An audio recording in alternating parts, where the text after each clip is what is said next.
అందరికీ నమస్కారం. చాలామంది మిత్రులు నాకు ఫోన్ చేసి ప్రశాంత్ గురించి అడుగుతూ ఉన్నారు. నేను చెప్పేది ఒకటే, ప్రశాంత్కి ఏమీ కాదు.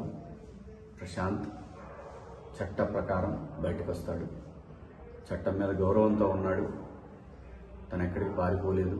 పారిపోయాడని చెప్పి రకరకాల థంబ్నెయిల్స్ పెట్టారు. అది చాలా బాధేసింది.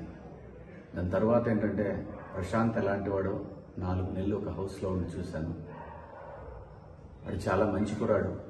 ఓకే, వాయిస్ తోటి చిన్న గెలిచాను అనే ఆనందం ఒకసారి మనిషిని డామినేట్ చేయొచ్చు. ఏంటి, నేను అందరినీ కలవాలి, నా వాళ్ళందరూ వచ్చారు, ఇలాంటి పరిస్థితులు కొన్ని ఉంటాయి.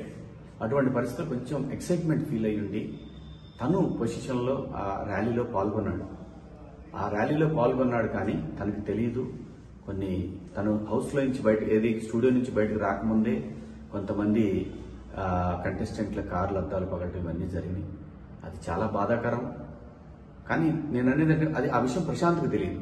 బయట ఎవరో అభిమానులు ఎవరో వాళ్ళు చేశారు. చేసింది ఎవరైనా సరే జరిగింది చాలా పెద్ద తప్పు. అలా ఎప్పుడు చేయకూడదు. ఎవరి అభిమానులైనా కానీ ఈ కార్లు అద్దాలు పగలగొట్టాలి. ఏమొస్తుంది? లోపల ఫ్యామిలీలు ఉంటారు, తల్లిదండ్రులు ఉంటారు, అమర్ వాళ్ళ ఫ్యామిలీ ఎంత బాధపడి ఉంటారు. ఎంత బాధపడటం కాదు, ఆ టైంలో వాళ్ళు ప్రాణాలు అరిచేతిలో పెట్టుకొని ఉంటారు. ఇలాంటివన్నీ చాలా తప్పండి. అది ఎవరైనా సరే, అభిమానులు కావచ్చు, అభిమానుల రూపంలో ఉండి కావాలని చేసిన వాళ్ళు కావచ్చు, దాన్ని తీవ్రంగా ఖండిస్తున్నాను. ఇంకో విషయం ఏంటంటే, ప్రశాంత్ గురించి నేను పదే ప్రతిసారి మాట్లాడాల్సిన అవసరం లేదు. ప్రశాంత్ ఇష్యూ అయిన మొదటి గంట నుంచి ఈ క్షణం వరకు ప్రశాంత్ విషయంలో ఏం జరుగుతుందో ప్రతి ఇన్ఫర్మేషన్ నాకుంది. సో కాబట్టి నేను ప్రతిదీ ప్రూవ్ చేసుకోవాల్సిన అవసరం కూడా నాకు లేదు. ఎందుకంటే వాడికి నేనేంటో తెలుసు, నాకు వాడేంటో తెలుసు. ప్రశాంత్ చట్టాన్ని గౌరవించే వ్యక్తి. చట్టాన్ని గౌరవించి చట్ట ప్రకారం తను బయటకు వస్తాడు. అది రేపు ఖచ్చితంగా ప్రశాంత్ బయటకు వస్తాడని ఎక్స్పెక్ట్ చేస్తున్నా. రేపు కాకపోతే ఎల్లుండి కాకపోతే మండే. ఎందుకంటే ఇది చట్టానికి లోబడినటువంటి అంశం కాబట్టి, చట్టాన్ని మనందరం గౌరవించాలి కాబట్టి ప్రశాంత్ నేరస్తుడు కాదండి. ప్రశాంత్ క్రిమినల్ కాదు. చట్టాన్ని అతిక్రమించారనే ఒక నెపం మోయబడ్డ వ్యక్తి. అది అతిక్రమించాడో లేదో గౌరవ జడ్జి గారు నిర్ణయిస్తారు. డెఫినెట్గా ప్రశాంత్ నిర్దోషిగానే బయటకు వస్తాడు. ప్రశాంత్ గురించి మీరు ఎవ్వరు కూడా వర్రీ అవ్వాల్సిన అవసరం లేదు.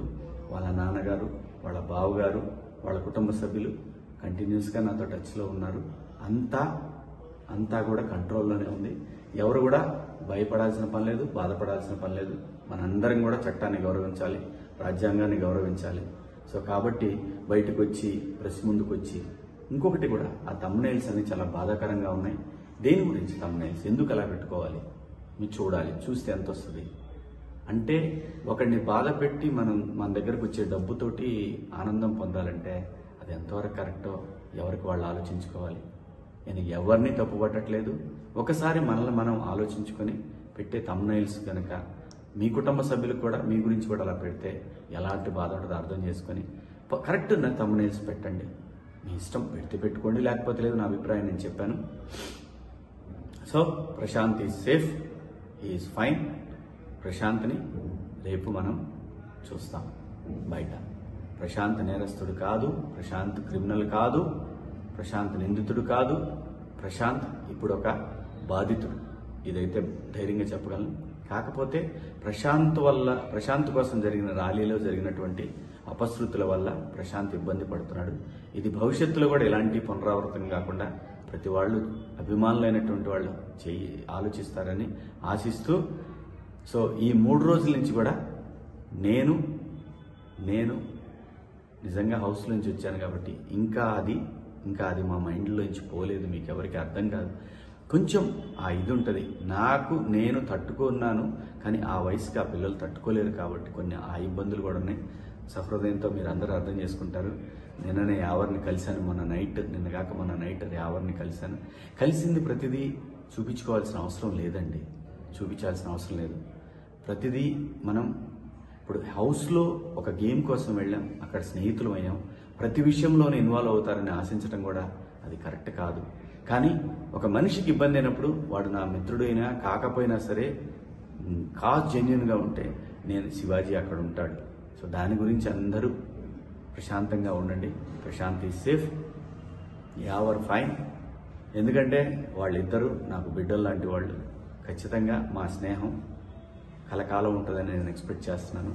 సో మీ అందరికి కూడా బిగ్ బాస్ హౌస్లో మీరందరూ కూడా మమ్మల్ని ఎంతో ఎంకరేజ్ చేసి ఈ పొజిషన్కి తీసుకొచ్చిన మీ అందరికి కూడా పేరు పేరున ధన్యవాదాలు తెలుపుకుంటూ, మీడియా మిత్రులకు కూడా కొంచెం సంయమనం పాటించండి. కొంచెం యూట్యూబర్స్ అందరికి కూడా నా విజ్ఞప్తి ఏంటంటే సోషల్ మీడియాలో కొంచెం సంయమనం పాటించండి. దీనివల్ల ఏమీ రాదు. సరైన కంటెంట్, సరైన కథ ఉంటే చిన్న సినిమా అయిన పెద్దగా ఆడుద్ది. మీరు సరైన కంటెంట్ ఇస్తే ఖచ్చితంగా చూస్తారు. థంబ్నెయిల్ ఒకటి ఉండి వీడియో కంటెంట్ ఇంకోటి ఉంటే చూస్తారు, క్లిక్ వస్తుంది. కానీ అది రన్ అవ్వకపోతే మీకు కూడా ఏం ఉపయోగం ఉండదు. ప్లీజ్ దయచేసి కొంచెం సంయమనం పాటించండి. మీ ఇంట్లో వాళ్ళు కూడా ఇలాగే ఇబ్బంది పడతారు కదా. సో దయచేసి అందరం బాగుండాలి, అందులో మనం కూడా ఉండాలి అని అనుకుంటే అందరం బాగుంటాం. మీడియా మిత్రులందరికీ కూడా సహకరించిన మీడియా మిత్రులందరికీ, అలాగే పోలీసు వారికి, అలాగే చట్టాన్ని గౌరవించే ప్రతి ఒక్కరికి కూడా ధన్యవాదాలు. Thank you.